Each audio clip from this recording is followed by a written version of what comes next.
నమస్తే, దిస్ ఈ శౌర్య. మనతో పాటు ఈరోజు టీడీపీ స్పోక్స్ పర్సన్ బొమ్మనచెరు శ్రీరాములు గారు ఉన్నారు. వారితో మాట్లాడదాము. ఏపీలోని మరొకసారి లిక్కర్ స్కామ్ కి సంబంధించిన అంశం బయటకు వచ్చింది. అలాగే వైసీపీ నేతల ఇళ్లల్లోన ఈడీ సోదాలు జరుగుతూ ఉన్నాయి అనే వార్త కూడా ఇప్పుడు వినిపిస్తుంది. సో మరలా ఇప్పుడు అసలు కేసు అప్డేట్ ఎలా ఉంది? నిజంగానే ఈ లిక్కర్ స్కామ్ కి సంబంధించిన నిందితులు బయటకు వచ్చే అవకాశం ఉందా? ఎలాంటి చర్యలు తీసుకోబోతోంది నెక్స్ట్ ఈడీ? సో ఇవన్నీ మాట్లాడదాం. నమస్తే సార్. బాగున్నారా? గ్యాప్ వచ్చింది, బయటకు వెళ్ళొచ్చున్నారు సార్. ఏంటి మళ్ళా అంటే వైసీపీ నేతల ఇళ్లలోన ఈడీ ఈరోజు దూకుడు? చెవిరెడ్డి భాస్కర్ రెడ్డి, ఓకే, కృష్ణమోహన్ రెడ్డి, ధనంజయ రెడ్డి, బాలాజీ గోవిందప్ప, రాజకేశ్ రెడ్డి వీళ్ళలో ఈడీ ముమ్మరంగా ఉదయం నుంచి రైడ్ చేసింది. రైడ్ జరుగుతూ ఉంది ఇప్పుడు కూడా. చెవిరెడ్డి భాస్కర్ రెడ్డి లేడు ఊర్లో, బెంగళూరులో ఉన్నాను చెప్పేదో చెప్పాడు. ఏదో రియల్ ఎస్టేట్ పని మీద ఉన్నాను అని చెప్తే వాళ్ళ కన్నే చెన్నై నుంచి ఒక బృందం వచ్చింది, 8 మంది బృందం. అక్కడ రైడ్ చేశారు ఆయన ఇంట్లో. సో ఈడీ అనేది ఇప్పుడు రెండోసారి రైడ్ చేయడం. మొట్టమొదటిసారిగా మిథున్ రెడ్డి విచారణ కూడా పిలిపించారు. విజయసాయి రెడ్డిని 2 సార్లు పిలిపించారు. సిట్టు బృందం కూడా పిలిపించింది గతంలో. సరే అవంతా కేసులు అయినాయి, జైలుకి పోయినారు, వచ్చినారు. ఇప్పుడు ఈడీ కొత్తగా రెండోసారి ఇది రైడ్లు. ప్రధానంగా ఎవరైతే వీళ్ళు ఉన్నారో జగన్మోహన్ రెడ్డికి ముక్కు, కళ్ళు, చెవులు, నోరు, సర్వేంద్రియ మీరు బాగా చెప్పారు. ఇవన్నీ ఎవరు ఉన్నారో వీళ్ళందరినీ ఈ రోజు ముప్పేట దాడి జరుగుతుంది. వీళ్ళు ప్రధానమైన మిథున్ రెడ్డి ఒక పక్క గతంలో. సో ఇవంతా వీళ్ళు ఈడీ కిందకి వచ్చినట్లే. ఇంకా దాంట్లో వాసుదేవ్ రెడ్డి ఎండీగా పనిచేసిన ఆయన 100 కోట్లు సీజ్ అయినాయి. ఇప్పటికే సీజ్ చేసింది ప్రాపర్టీ, సిటీ చేసింది కొంత. ఈడీ కూడా 100 కోట్లు బయటపడ్డది ప్రాపర్టీస్. అక్కడ కృష్ణా జిల్లాలో భూములు కొన్నాడు, భార్య బిడ్డల పేరు మీద మొత్తం అన్ని అటాచ్ చేశారు, జప్తు చేశారు. రాజకేశ్ రెడ్డివి, మిగతా వాళ్ళంతా కూడా. ఈ బాలాజీ గోవిందప్ప ఒక్కడు భారతి గారికి, జగన్మోహన్ రెడ్డి భార్య గారికి పిఏ ప్లస్ వాళ్ళ company auditor Bharathi cement. So వీళ్ళంతా కూడా ప్రధానమైన వాళ్ళు జగన్ చుట్టూ ఉండేవాళ్ళే. వీళ్ళే మెయిన్. ఇంకా ముక్కు, చెవులు, కళ్ళు. ఈ బాంబే అతను ఒక ఏదో 400 కేజీలు బిస్కెట్లు అంతా బంగారం సప్లై చేశాడు కిడ్ ప్రోకో లెక్కలో. వేరే కంపెనీలకు డబ్బు పంపించడము, వాటి నుంచి పర్చేజ్ చేసి బిల్లులు సృష్టించి వీళ్ళకి పంపించడం వల్ల ఇదంతా కూడా అది బయటపడింది. ఆ బంగారము అంతిమ లబ్ధిదారు ఎవరంటే ఆ రోజు ఎవరైతే ప్రధానంగా పరిపాలిస్తా ఉన్నాడు, ముఖ్యమైన వ్యక్తో, ముఖ్యమైన మంత్రి, అతి ముఖ్యమైన మంత్రి, మంత్రులకు మంత్రి కాబట్టి అంతిమ లబ్ధిదారుడు ఎవరంటే ఎవరైనా తాగేవాళ్లే కాదు, తాగని వాళ్ళు, దాన్ని చూసిన వాళ్ళు, వాసన చూసిన వాళ్ళు అందరూ చెప్పేస్తారు. ఎవరు ప్రమేయంతో ఇంత పెద్ద కుంభకోణం జరిగింది, ఎవరు ప్రమేయంతో ఇన్ని వేల మంది ప్రాణాలు పోయినాయి, ఎవరు ప్రమేయంతో ఇంత పెద్ద ఎత్తున మళ్ళా చూడమ్మా, మూతలు, సీసాలు, ఆ లేబుల్లు, అట్టపెట్టెలు, ట్రాన్స్పోర్ట్ అన్ని కూడా కుంభకోణమే. దీంట్లో గోడౌన్లు సాగు పెట్టేదాన్ని అంతా ఈ పరివారమే మొత్తం.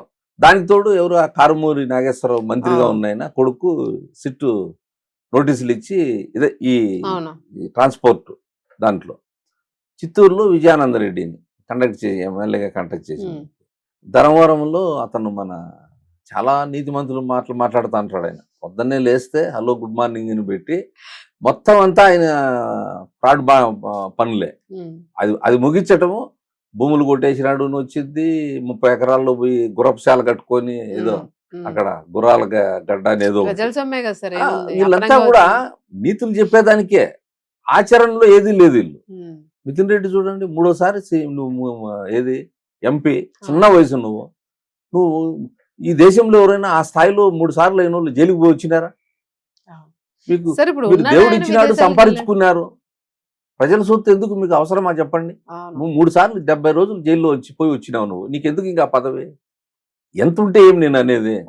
కానీ ప్రజలు అసలు మరి గుడ్డిగా నమ్మకూడదు కదా సార్. ఇప్పుడు ఎలా ఉంది గ్రౌండ్ లెవెల్లోనా? మీరు ఇప్పుడు గ్రౌండ్ లెవెల్లో ఉంటున్నారు.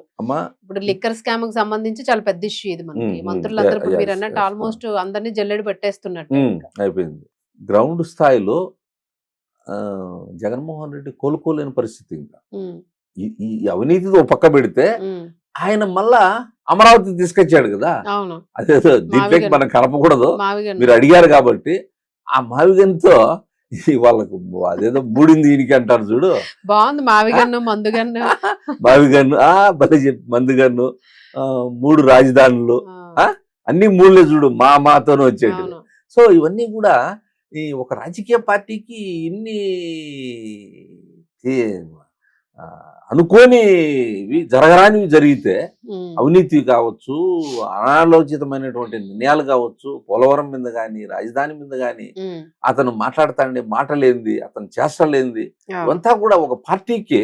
అవును ఇప్పుడు సీట్లు లేకపోయినా ఓట్లు లేకపోయినా కొన్ని పార్టీలు డిఎంకే చూడండి అసలు 10 సీట్లకే పరిమితిపోయింది ఒకసారి. అవును అవును అది మళ్ళీ మనం మాట్లాడదాం సార్, అది ఇంకో టాపిక్ నేను చెప్పేది ఫిక్స్ అంటే అయిపోతుంది. అవును నేను అనేది ఏమంటే అవును పోలుస్తా ఉన్నా. ఉమ్, ఒక రాజకీయ పార్టీ అనేది మనము ప్రజలు ఏం ఏం ఆలోచిస్తా ఉన్నారు, ఉమ్, ప్రజలకు అనుగుణంగా మనం ఉన్నామా లేదా, అంతే లేదా మనం చెప్పేదానికి వాళ్ళు మనకు మన దావలో వస్తా అన్నారా, ఉమ్, ఇవన్నీ ఉంటాయి రాజకీయ అవును పార్టీ. అవును అతనికి ఏమీ లేదు అంటే మా తండ్రిని అడ్డం పెట్టుకొని లక్షల కోట్లు తినేసిన ఇక అందరూ నాకు ఏదైనా చెల్లుద్ది.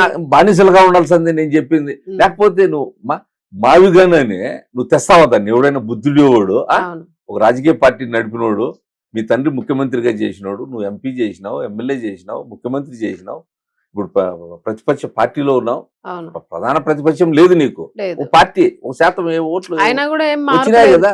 మొన్న కూడా సార్ అంబటి మళ్ళా జైలుకి వెళ్ళి వచ్చిన తర్వాత కూడా సేమ్ అదే మాట తీరు, ఎలా అదే రాజేస్తుందా ప్రజ? మళ్ళా ఇప్పుడు కేసు ఫైల్ అయినట్టుంది కదా. నువ్వు తల నరుకో అంటే ఉమ్, వాడు మొత్తం అన్ని నరుక్కొని వచ్చేస్తాడు పోయి. ఉమ్. ఇప్పుడు రాజు ఉండేవాడు నేను చూసి రమ్మంటే కొంపలు తగలబెట్టి వస్తున్నారు ఇలా. తగలబెట్టేస్తారు, చూసిరా అంటే చంపేస్తారు పోయి. అంతే ఆ పరిస్థితి అంబటి గాని ఆ పేరుని నాని చూడండి, ఉమ్, వాళ్ళ తండ్రి పరిస్థితి ఏమి, నీ పరిస్థితి ఏమి, నువ్వు ఇంత సీనియర్ నాయకుడు నువ్వు, ఉమ్, ఇప్పుడు తక్కువ మందికే కదా ఎమ్మెల్యే మంత్రి వచ్చేది, ఆ హోదానన్నా దృష్టిలో పెట్టుకొని అవును మాట్లాడకుండా అవును ఇష్టం వచ్చినట్లు వీళ్ళు అవును యథా రాజా తదా ప్రజ. అవును సార్. ఆ, ఇప్పుడు ఇప్పుడు ఇప్పుడు ఇప్పుడు దీనిలో అందరినీ ఇప్పుడు లిక్కర్ స్కామ్ కి సంబంధించి ఇప్పుడు జోగిని మొత్తం అందరినీ కూడా ఉమ్, అయిపోయింది. ఇప్పుడు సెకండ్ రౌండ్ స్టార్ట్ చేశారు. ఉమ్. సో ఇప్పుడు అంటే ఇప్పుడు ఇందులో దీంతో క్లియర్ అయిపోతుందా ఇంకా, లేదంటే మళ్ళా ఇంకా ఎక్కడైనా ఫిల్టర్ చేసేవాళ్ళు ఉన్నారు? ఇప్పుడు ఈడీ వైసీపీ నేతల పరిస్థితి ఇప్పుడు ఏంటి అనుకోవచ్చు? చట్టం పరిధికి చేతులు పెద్దవంట, ఉమ్, అట్లా ఈడీకి కూడా చాలా పెద్దది. ఉమ్. వాళ్ళు ప్రపంచంలో ఎక్కడైనా దర్యాప్తు మొత్తం చేయొచ్చు. అంతా ఒక దగ్గర. ఆ, ఇప్పుడు అదే కదా బయట వచ్చేస్తున్నారు చాలా మంది, విదేశాల్లో దాక్కున్న వాళ్ళు కూడా ఇప్పుడు వచ్చి చట్టం ముందు లొంగిపోతున్నారు కదా, సిబిఐ గానీ ఈడీ గానీ. అవును ఈవెన్ సిట్టు దర్యాప్తులోనే రాజకేశ్వర రెడ్డి వచ్చేసాడు కదా, ఉమ్, ప్రధానమైనటువంటి కలుగులో దాక్కున్న రాజకేశ్వర రెడ్డి, ఉమ్, అతనే కదా డబ్బులు మార్చింది అంతా కూడా. అవును చెవిరెడ్డి పరారైపోతా అంటే సిట్టుకు తల ఉంచాడు కదా వచ్చి. అవును ఇప్పుడు కాబట్టి సిట్టు ఓ పక్క, ఈడీ మీరు అన్నట్టు ఈడీ ప్రధానమైంది. ఉమ్, ఇప్పుడు సిట్టు కంటే ఎక్కువ అధికారాలు ఉంటాయి. అవును వీళ్ళు స్పాట్ లో పోయి రైడ్ చేయొచ్చు, సీజ్ చేయొచ్చు, అరెస్ట్ చేయొచ్చు అవును వితౌట్ నోటీస్. అవును ఈడీ అనుకుంటే అవును వాళ్ళకి అంత వాళ్ళకి డౌట్ వస్తే అవును తేడా ఉందంటే ఈడ్చుకెళ్లే అవకాశం ఉంటుంది అంతే. సహకరించకపోయినా, ఉమ్, లేదా వాళ్ళకి డౌట్ వచ్చినా, లేదంటే వాళ్ళకి ఆధారాలు దొరికినా, ఉమ్, లేదు ఉన్నాయనుకున్నా వాళ్ళు ఏదైనా చేయొచ్చు. కాబట్టి ఉమ్. అంతిమ లబ్ధిదారు అనే వ్యక్తి కూడా తప్పించుకోలేడు. ఉమ్, ఎవరు ఇంకా జగన్మోహన్ రెడ్డే. అవును ఇంకేమి ముంత కళ్ళు దాకపోయి ముంత ఎందుకు దాచిపెట్టాలా? అవును ఇప్పుడు ఈడీ జరుగుతుందంటే అదే కారణం, ఉమ్, అతనే ఇంక ప్రధానము. ఉమ్, అందరూ వచ్చేసినారు, ఇంకా చిల్లా చితకవులు కూడా వస్తున్నారు, ఉమ్, వాళ్ళు ఆటోమేటిక్ గా వస్తారు. అతని పేరు కూడా ఎఫ్ఐఆర్ లో ఉంది కదా, ఉమ్. ఆ ఎఫ్ఐఆర్ కు సమాధానం ఎన్నో చెప్పాలి కదా నెంబర్ రేపు. ఉంది సార్ ఆయనది? ఏదో లాస్ట్ లో పెట్టారు, అవును, అతన్ని last లో చేర్చి పెట్టారు. అవును అతను రేపు ఏదైనా రావచ్చు, బట్ ప్రధానమైన ఎక్కడైనా ఉందా లేదా అనేది ఇంపార్టెంట్. అది మీదకి రావచ్చు, ప్రధానమైన కింద ఉన్నది వ్యక్తి మీదకి రావచ్చు రావచ్చు. కదా. ఉమ్, ఇప్పుడు వచ్చింది అదే కదా, ఇప్పుడు ఒక అవును ముఖ్యమంత్రి స్థాయిలో ఇప్పుడు అధికారులంతా దొరికారు, అవును ఆ వాసుదేవ రెడ్డి కాడి నుంచి మిగతా అధికారులు ఉమ్, అంతా దొరికారు, ఇంకా కొంతమంది ఉన్నారు. తర్వాత ఇప్పుడు మెయిన్ పాల్పంచుకున్న వ్యక్తులు ఉమ్, ఆయన చుట్టూ నేను చెప్పాను కదా, ఉమ్, చెవులు ఉమ్, కళ్ళు ముక్కు సర్వేంద్రనేమని, అవును వీళ్ళంతా దొరికిపోయారు, ఉమ్, జైల్లో ఉన్నారు, వచ్చినారు. ఉమ్, ఈడీ ఇప్పుడు సెకండ్ రౌండ్ మళ్ళా ఉమ్, దాడి చేసింది వీళ్ళ ఉమ్. మీద. అంటే దాడి అంటే అవును రైడ్, రైడ్. అన్ని ఇంకా సీజ్ జరుగుతాయి, అవును ఈ లాసులన్నీ బయట వస్తాయి. ఉమ్. కాబట్టి తప్పించుకునే ఎట్టి పరిస్థితుల్లోనూ తప్పించుకోలేరు. ఉమ్. సార్ ఇది ఇంకా ఉమ్, ఇప్పుడు మనకి ఇంకా ఎలక్షన్స్ అంటే మనం అనుకున్నాం ఇంకా అంత టైం ఉందనే గానీ ఇంకో 2.5 ఏళ్ళు ఉమ్, అంతేనా? ఉమ్, 2.5 మూడేళ్ళు ఉంది. 3 ఏళ్ళు ఉన్నట్టే. ఉమ్, ఉమ్, ఎంతసేపు లేండి, కళ్ళు మూసుకుంటే ఉమ్, గడిచిపోతుంది. ఈ లోపు నిజంగానే అంటే వైసీపీ పాములన్నీ కూడా బుట్టలో పడిపోయే అవకాశం ఉంది అనుకోవచ్చా మనం? అంటే ఈడీ అప్పటికి మొత్తం స్కామ్ లోని బట్టబయలు అయ్యే అవకాశం ఉంటుందా ఇప్పుడు లేదంటే ఇలా నీరు గారుస్తూ పోయి మళ్ళీ ఎక్కడికో అన్ని అవినీతి కేసులు ముమ్మరంగా దర్యాప్తు జరుగుతుంది. పెద్దిరెడ్డి మీద 3 ప్రాజెక్టులు కూడా నిన్న దర్యాప్తు వచ్చింది. పెద్దిరెడ్డి మీద ఆల్రెడీ పెద్దిరెడ్డి కుటుంబం మీద అనేక దర్యాప్తులు ఉన్నాయి. జగన్మోహన్ రెడ్డి మీద జరుగుతా ఉన్నాయి. ఇసుక కానీ ఇంకోటి అంత ప్రధాన పాత్రధారులు ఆయనే, తప్పించుకునే పరిస్థితి ఉండదు. ఇప్పుడు వీళ్ళతో ఇది కాకుండా ఇంకా రకరకాల లింకులు బయట వస్తాయి. రేపు వీడియోలో చూడండి, వీళ్ళు కానీ వీళ్ళ డాక్యుమెంట్లు బయట వస్తే వీళ్ళు మొత్తం ఆస్తులంతా బయట వస్తాయి. ఇంకా అన్ని బయట వస్తాయి. అందరి మీద ముమ్మరంగా దర్యాప్తు జరుగుతుంది. చాలా మంది జైలుకి పోయి వచ్చినారు. భవిష్యత్తులో కూడా విజిలెన్స్ గానీ, సిట్ గానీ, ప్రత్యేక దర్యాప్తు బృందాలు గానీ, రేపు ఈడీ గానీ, లేదా ఇంకా ఏమైనా దానికంటే ఇంకా సిబిఐ రేపు రాబో రోజుల్లో వీళ్ళ మీద అనేక రకాలైనటువంటి దర్యాప్తులు వస్తాయి, వచ్చినాయి కూడా ఇప్పుడు. కాబట్టి వీళ్ళు తప్పించుకునే పరిస్థితి ఉండదు. వీళ్ళ మీద ఇంకా సింపతి అనేది కూడా రాదు, ప్రజల్లో ఒక అవగాహన అయితే రావాలి అనే రాదు. చంద్రబాబు నాయుడు గారు కూటమి ప్రభుత్వం చేస్తున్నటువంటి కార్యక్రమాలు, పెట్టుబడులు, వీటన్నిటిని విఘాతం కలిగించాలని ప్రయత్నం కానీ వీళ్ళు, కానీ ఇది ప్రజల్లోకి బాగా వెళ్ళిపోయింది. వీళ్ళది అవినీతి ఓ పక్క, అభివృద్ధి ఓ పక్క. దానికి కారకులు ఎవరు? చంద్రబాబు నాయుడు. ఈ అవినీతిని అరికట్టాలంటే ఎవరు ఉండాలి? ఈడ చంద్రబాబు నాయుడు, కూటమే ఉండాల. కాబట్టి మళ్ళీ కూడా అభివృద్ధి శరవేగంగా జరుగుతుంది. ఈ అవినీతి శరవేగంగా అంతం కూడా అవుతుంది అంతే స్థాయిలో. కాబట్టి కొంచెం టైం పడుతుంది. మొత్తానికి అయితే అంటే ఇప్పుడు వైసీపీకి ఒక అంటే టైం ఇంకా దగ్గర పడింది అని జనాలు అనుకుంటూ ఉన్నారు. నేను చెప్పేది వేక్క చెప్పాల. నేను చెప్పితే 19లో ఖచ్చితంగా జగన్ గెలుస్తాడు అని కంఠాపదంగా చెప్పింది.